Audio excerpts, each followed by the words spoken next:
मगेश्वर यादव की ओर से दुलदुला जो सुहाना जी को नगद 100 रुपया के पुरस्कार दिए हैं और फरमाइशी भी किए हैं अच्छा के दिन तोड़ी। और एक विशेष सूचना है, जो गुलझरिया की रहने वाली एक बच्ची खो गई है सविता जी, उनके भाई खोज रहे हैं, कृपया जहां भी हो कृपया स्टेज पर पहुंचा देंगे जिनके हाथ में भी ले। सविता गुलझरिया।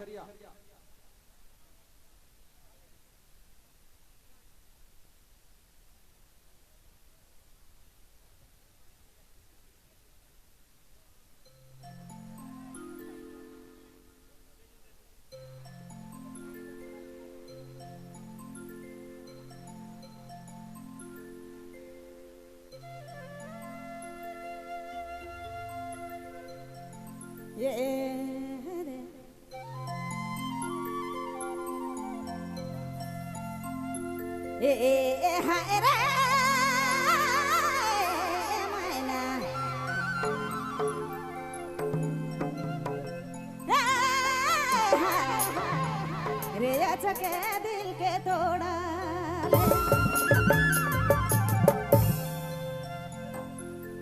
ये बालपन को प्रीति के निशा चले कोई अरे नहीं बुझल चके दिल के तोड़ा रे चके दिल अरे चके दिल के तोड़ा बालपन को प्रीति के निशा चले कोई अरे नहीं बुझल चके दिल के तोड़ा रे चके दिल अरे चके दिल के तोड़ा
प्रीति के